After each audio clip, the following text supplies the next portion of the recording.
Mi hermano pequeño celebró su boda en mi casa. Al día siguiente apareció con un camión de mudanzas y me dijo: «Esta casa es mía». Yo no discutí. Me quedé quieta, de brazos cruzados, con una sonrisa en los labios, porque mi abogada ya le estaba esperando en la puerta. Dejad que os cuente cómo mi propia sangre, mi familia, intentó robarme el trabajo de toda una vida. La trampa se había tendido 3 meses antes, en una tarde húmeda que olía a jazmín y a lluvia inminente. Empezó con una llamada de mi madre, Aurelia. Esta vez no pedía dinero, lo que debería haber sido mi primera señal de alarma. Lloraba. No era el llanto silencioso y digno de alguien que sufre de verdad, sino los sollozos teatrales y sonoros que reservaba para cuando necesitaba algo imposible. «Ay, Petra», gemía, con la voz cargada de una pena de teatro. «Es un desastre, una catástrofe absoluta». Yo estaba en medio de mi jardín, podando las hortensias que planté 5 años atrás, cuando compré la propiedad. Por aquel entonces este lugar era una mansión victoriana en ruinas, un fantasma de la Edad de Oro que todos los demás habían dado por perdido. Yo había invertido hasta el último céntimo que tenía, cada gramo de mi energía como arquitecta paisajista, para devolverle la vida. No era solo una propiedad para mí, era mi obra maestra. «¿Qué ha pasado, mamá?», pregunté, aunque ya sentía cómo se me encogía el estómago. «Sloane y Juniper», dijo entre ahogos. «Les han estafado. El lugar de la boda, la señal, lo han perdido todo. No tienen dónde casarse». Sloane era mi hermano pequeño, un joven de 26 años que aún esperaba que el mundo le entregara en bandeja el éxito que creía merecer. Juniper era su prometida, una mujer que trataba Instagram como si fuera una religión, y a mí me veía como poco más que atrezo para su estética. «Siento oír eso», dije, manteniendo la voz neutra, «pero seguro que encuentran otro sitio. Todavía faltan 3 meses para la boda». «3 meses no son nada», chilló Aurelia. «Está todo reservado. Están destrozados. A no ser que…». Hizo una pausa, dejando que el silencio flotara, pesado en el aire húmedo. «¿A no ser que qué?». «A no ser que les dejes usar la mansión. Solo por un día. Para la ceremonia y el banquete. Es perfecta, Petra. Es justo esa estética de dinero viejo que quiere Juniper». Cerré los ojos. Sabía que esto iba a pasar. Lo supe en el instante en que descolgué el teléfono. Para mi familia, mi casa no era solo un hogar, era un recurso, un escenario, algo que sentían que les pertenecía por el simple hecho de que yo formaba parte del clan. «Mamá, sabes que no organizo eventos aquí. La restauración de la planta de arriba no está terminada, y mi seguro». «Deja ya de ser tan egoísta», espetó, y las lágrimas se desvanecieron al instante. «Tu hermano está en crisis. Somos una familia, y la familia se ayuda. ¿O ya has olvidado de dónde vienes ahora que te sientas sola en esa casa tan grande?». No era solo codicia, era algo más profundo, más oscuro. Era el delirio del niño de oro. Verás, a Sloane nunca le habían dicho no en su vida. Para él, mi éxito no era algo que yo me hubiera ganado con jornadas de 18 horas y manos llenas de callos. Era un activo familiar, un fondo común. En su mente, mi casa no era mía, era nuestra. Y como él era el niño de oro, nuestra, en realidad, significaba suya. No se veía a sí mismo pidiendo un favor. Se veía reclamando un recurso que por derecho estaba a su disposición. Preguntarme era solo una formalidad, un trámite que debía superar. «Está bien», dije, y la palabra me supo a ceniza. Pero con condiciones muy estrictas.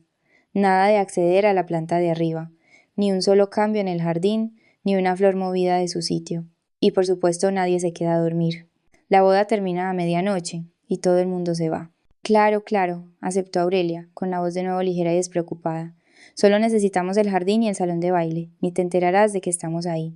Colgué y me quedé mirando las hortensias. Eran de un azul vibrante, llenas de vida, pero al tocar los pétalos sentí un escalofrío que no tenía nada que ver con el tiempo. Les había dejado entrar, había abierto la verja. Y en el fondo, sabía que cuando dejas entrar a un parásito, no se conforma con un poco. Come hasta que no queda nada. Pero me dije a mí misma que estaba siendo paranoica. Solo era una boda, solo un día. No sabía entonces que Aurelia nunca había usado la palabra prestar. En sus conversaciones con el resto de la familia siempre decía nuestra casa. Ya estaba borrando mi nombre de la escritura, conversación susurrada a conversación susurrada. La trampa estaba servida y yo había caído de lleno. El día de la boda llegó con esa perfección agresiva que normalmente enmascara un desastre. Mi mansión estaba irreconocible, engalanada con rosas blancas y tul, como una debutante forzada a participar en un concurso de belleza. Caminé por el jardín que yo había diseñado, pisando las losas de piedra que yo misma había colocado. Conocía el pH de la tierra bajo los tacones de esos invitados. Sabía qué tablas del suelo crujían en el ala este y qué ventanas atrapaban la luz del amanecer. Pero mientras me movía entre la multitud me sentía menos como la dueña y más como un fantasma que rondaba su propia casa. Una mujer a la que no reconocí, una pariente de Juniper, envuelta en gasa de color pastel, me tendió una copa de champán vacía a su paso. «Toma esto, guapa», dijo, sin siquiera mirarme a la cara. Cogí la copa, no por sumisión, sino porque estaba recopilando datos. Observaba el ecosistema de privilegio que mi familia había cultivado. Entonces llegó el momento que me heló el aire en los pulmones.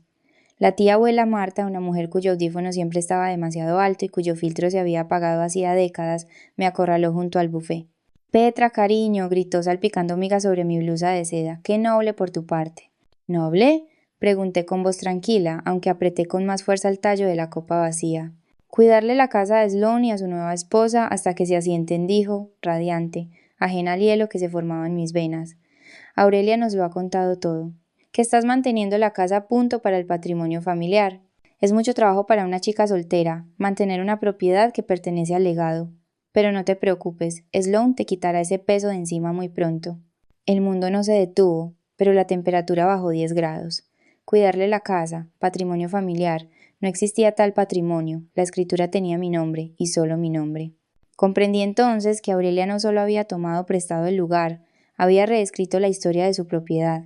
Llevaba meses llevando a cabo una campaña de rumores, plantando la idea de que yo era simplemente la guardiana de un bien familiar, una figura temporal hasta que el príncipe llegara para reclamar su reino. Miré al otro lado del jardín. Aurelia presidía su corte junto a la fuente, riendo, señalando la casa como una reina que inspecciona sus dominios. No estaba celebrando una boda, estaba celebrando una conquista. No eran simples invitados maleducados, eran una fuerza de ocupación, y yo era la población local que ya habían borrado del mapa. Necesitaba aire, necesitaba silencio.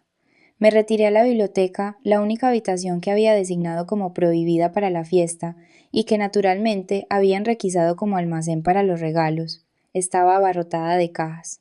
Torres envueltas en papel de plata con batidoras y jarrones de cristal bloqueaban la vista de mis estanterías. Pero en un rincón, dominando el espacio, había algo que no encajaba. No era una caja de regalo, era un embalaje de transporte de mercancías. Me acerqué, mis botas silenciosas sobre el parqué. La etiqueta era industrial. Restoration Hardware, Suite Principal tamaño King, acabado en nogal. Miré la etiqueta de envío. El destinatario era Sloane. La dirección de entrega era Calle de las Magnolias 42. Mi dirección. Mi corazón no se aceleró. Se ralentizó, latiendo con el ritmo pesado y sordo de un tambor de guerra. Saqué el móvil y abrí su lista de bodas. No la había mirado antes. Simplemente les había enviado un cheque, intentando minimizar mi implicación emocional. Ahora, la repasé. No era una lista de tostadoras y toallas. Era el inventario para amueblar una vida entera. Un sofá modular, un juego de comedor para 12, una cafetera de tipo industrial, un frigorífico de 2 puertas. Toda la entrega estaba programada para empezar mañana por la mañana. Miré las fechas. Las ventanas de entrega no eran para una primera vivienda o un apartamento al otro lado de la ciudad. Estaban enviando una vida entera a mi casa. La revelación me golpeó con la fuerza de un puñetazo, pero no me derribó, me hizo erguirme. Esto no era una boda, era una OPA hostil. No planeaban irse a medianoche. Planeaban mudarse, desplazarme a la casa de invitados o a la calle y usar la presión de la familia y el hecho consumado de su presencia física para doblegarme. Contaban con mi silencio. Contaban con que me daría demasiada vergüenza montar una escena, con que estaba demasiado condicionada a no decir que no. Creían que yo era la arquitecta que construía muros para mantener el mundo a raya. Se les olvidó que los arquitectos también saben exactamente dónde están las vigas de carga y cómo derribar la estructura entera. No grité. No irrumpí en la pista de baile para volcar las mesas. La rabia es sucia, la estrategia es limpia. Hice una captura de pantalla de la lista de bodas. Hice una foto de la etiqueta de envío. Estaba construyendo un caso, ladrillo a ladrillo. Voces. No el murmullo ahogado de la fiesta de fuera, sino el clic agudo y distintivo de unos tacones sobre el parqué del pasillo, dirigiéndose directamente a la biblioteca. No sentí pánico. El pánico es un desperdicio de energía. Me deslicé en el hueco que había detrás de los pesados cortinajes de terciopelo del ventanal, corriendo la tela justo cuando las puertas dobles se abrían con un crujido. «Te lo digo yo». «Es perfecto», dijo la voz de mi madre, resonando en la sala de techos altos. «No ha entrado aquí en toda la noche. Está demasiado ocupada siendo de anfitriona con tus invitados». Pero, ¿y si monta un escándalo cuando llegue el camión?, preguntó Sloane. Su voz no era temerosa, era quejumbrosa, el sonido de un hombre al que el proceso de robar una finca le parecía un tedioso trabajo administrativo. No quiere una escena, mamá. Juniper quiere una transición pacífica. No habrá ninguna escena, le tranquilizó Aurelia. Oí el crujido de un papel. Mira esto. Lo he impreso esta mañana, es una escritura de donación, he firmado por ella. Llevo falsificando su firma desde que iba al colegio para firmarle las autorizaciones. La conozco mejor que ella. Pegué el móvil a la rendija de las cortinas, la luz roja de la grabación parpadeando en la oscuridad. ¿Y eso es legal?, preguntó Sloane, aunque sonaba más curioso que preocupado. Es una ventaja, cariño, rió Aurelia. Una risa seca y quebradiza. La posesión es el 90% de la ley. Una vez que tú y Juniper estéis instalados, una vez que vuestros muebles estén en el dormitorio principal, no podrá echaros sin más. La policía dirá que es un asunto civil, y Petra es débil. Odia el conflicto. Se vendrá abajo. Os dejará quedaros solo para evitar la vergüenza de desahuciar a su hermanito. Y en unos meses la presionaremos para que firme los papeles de verdad y lo haga oficial. Mi pulgar flotó sobre el botón de detener la grabación. Era el momento. El instinto de salir de detrás de las cortinas, de gritar, de arrancarle el papel de las manos, era primario. Me quemaba en la garganta como ácido, pero no me moví, no respiré. Este es el silencio del jugador de ajedrez. En el ajedrez, cuando tu oponente comete un error fatal, no vuelcas el tablero, no te regodeas, esperas. Si me enfrentaba a ellos ahora, sería solo una riña familiar, sería mamá siendo dramática. Sería solo un trozo de papel. Pero si esperaba, si dejaba que presentaran ese documento falsificado a una autoridad legal, ya no era un drama. Era un delito grave, era fraude, era una pena de cárcel. Necesitaba que cometieran el acto, que entraran en la trampa y cerraran la puerta tras de sí. Eres un genio, mamá, dijo Sloane. La puerta se cerró con un clic, se habían ido. Salí de detrás de las cortinas, mis movimientos mecánicos y precisos. No volví a la fiesta, no me despedí de los invitados que bebían mi vino y pisoteaban mi césped. Salí por la entrada de servicio lateral, me subí a mi coche y conduje. Llamé a Amara. Contestó al primer tono. Es una OPA hostil, dije. Tengo la grabación. Han falsificado una escritura. ¿Dónde estás? La voz de Amara era cortante, pura profesionalidad. Ni hola, ni cómo estás. Era un tiburón con blusa de seda y había olido sangre. Voy a tu despacho. Llama al notario. Y llama al sheriff. Pasamos la noche en su sala de juntas, a base de café solo y furia fría. No planeábamos una defensa, orquestábamos una ejecución. Redactamos declaraciones juradas, certificamos la titularidad de la propiedad. Preparamos una orden de desalojo tan hermética que los asfixiaría. No dormimos. Construimos un gabinete de guerra, ladrillo a ladrillo legal, preparándonos para que el sol saliera sobre su destrucción. El sol de la mañana golpeó la terraza con una calidez engañosa, iluminando el rocío sobre el césped y el enorme camión de mudanzas que bloqueaba mi entrada. El aire olía a gases de diésel y a privilegio. Yo estaba en el porche, apoyada en la columna que yo misma había lijado y pintado 3 veranos atrás. Sostenía una taza de café, la cerámica tibia contra mis palmas. Bebí un sorbo. Esperé. Sloane salió de su todoterreno, con aspecto fresco y victorioso. Llevaba un polo y náuticos, el uniforme del ocio. Juniper iba justo detrás, con un portapapeles, ya señalando los muebles de mi porche, indicando a los mozos de la mudanza que los quitaran. «¡Buenos días, Petra!», gritó Sloane, subiendo los escalones. Ni siquiera tuvo la decencia de parecer avergonzado. Parecía el señor de la mansión inspeccionando a sus siervos. «Perdona que sea tan temprano, pero ya sabes, los de la mudanza cobran por horas». «Sloane», dije, mi voz tranquila, conversacional. «¿Qué estás haciendo?». Se detuvo en el tercer escalón sacando un documento doblado del bolsillo trasero. Lo blandió como un mago que revela su truco final. «¿Mamá no te lo dijo?». «Pensó que sería mejor que te lo dijera yo. Ha puesto la casa a nuestro nombre Petra. Es nuestro regalo de bodas». Me entregó el papel. Era una escritura de donación, impresa en papel barato de fotocopiadora, la firma un garabato tembloroso e irregular, que no se parecía en nada a la mía, pero sí a la idea que Aurelia tenía de ella. «No puedes regalar una casa que no es tuya», Sloane, dije, apenas mirándolo. «No te pongas así», suspiró, poniendo su mejor cara de tío razonable. «Mira, lo entendemos, has trabajado en ella, pero seamos realistas, estás soltera, estás sola. ¿Para qué necesitas casi 500 metros cuadrados? Es egoísta acaparar todo este espacio cuando Juniper y yo intentamos formar una familia. El legado pertenece al futuro, Petra, no al pasado. Ahí estaba, la lástima como arma. La idea de que mi existencia como mujer independiente era de alguna manera un desperdicio de recursos, un marcador de posición, hasta que un hombre llegara para hacer un uso adecuado de los metros cuadrados. Así que el plan es que yo me mude, pregunté. No, no, intervino Juniper, colocándose a su lado, su sonrisa tensa y depredadora. No somos monstruos. La casita de invitados es una monada. Es espacio más que suficiente para una persona. Puedes quedarte allí todo el tiempo que necesites. Solo necesitamos la casa principal. Tengo una visión para el cuarto del bebé en el ala este. Mudarme a la casita, repetí. ¿O qué? El rostro de Sloane se endureció. La máscara se deslizó, revelando el núcleo mimado y podrido que había debajo. ¿O te vas? Esta es mi casa ahora, Petra. Tengo el papel, tengo el camión. No me hagas llamar a la policía para que te saquen de mi propiedad. Mi propiedad. Las palabras quedaron suspendidas en el aire húmedo. Realmente se lo creía. Creía que, porque lo quería, era verdad. Creía que el mundo se doblegaría ante él porque siempre lo había hecho. Dejé mi taza de café en la barandilla. No grité, no lloré, sonreí. Fue una sonrisa pequeña y afilada, una cuchilla disfrazada de expresión. ¿Sabes qué, Sloane?, dije en voz baja. Creo que deberías llamar a la policía. De hecho, yo he insistido en ello. No tuve que esperar mucho. La puerta principal, la que Sloane creía que acababa de conquistar, se abrió a mi espalda.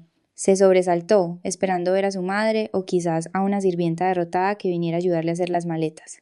En su lugar, vio a Amara. Entró en el porche como si entrara en un tribunal, sus tacones marcando un ritmo seco sobre la madera. Llevaba un traje de chaqueta que costaba más que el coche de Sloane, y su expresión era de una letalidad pura y profesional. Y justo detrás de ella, llenando el umbral con un muro de uniforme beige y autoridad, estaba el sheriff del condado. El rostro de Sloane pasó de arrogante a ceniciento en el lapso de un latido. ¿Qué es esto?, tartamudeó, retrocediendo un paso. ¿Quién es esta? Esto es el final del camino, Sloane dijo a Amara.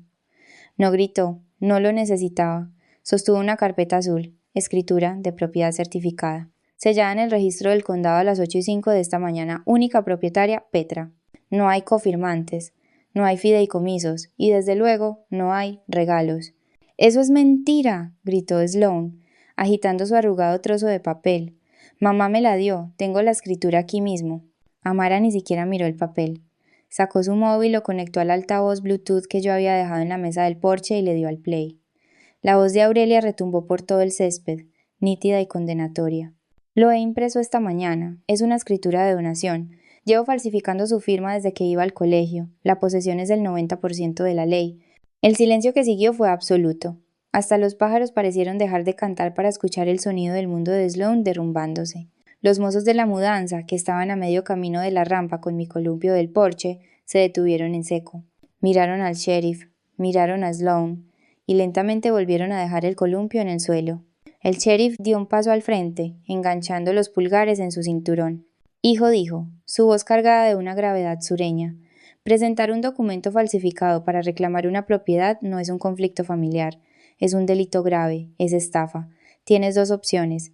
O sacas ese camión de mi vista en los próximos 5 minutos, o te vas de aquí en la parte de atrás de mi coche patrulla. Sloane miró a Juniper, buscando desesperadamente su apoyo. Cariño, diles algo. Diles que mamá dijo.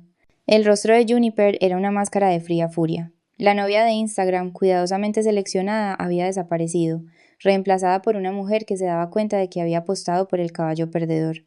Dijiste que era tuya, Siseo. Dijiste que el papeleo estaba hecho. Me dijiste que tu hermana era solo la cuidadora. Es un malentendido, suplicó Sloane. Eres un mentiroso, dijo Juniper, y un muerto de hambre. Le arrojó el portapapeles a los pies, se dio la vuelta y se dirigió a su coche. No miró atrás. Justo en ese momento el sedán de Aurelia subió chirriando por la entrada, esquivando el camión de mudanzas. Salió del coche como una exhalación, con el pelo alborotado y la cara roja. ¿Qué está pasando aquí?, chilló. ¿Por qué está la policía? Sloane, ¿por qué no estáis metiendo las cosas? Amara bajó las escaleras para recibirla. Aurelia dijo, su voz cortando la histeria. Tenemos la grabación, tenemos la falsificación.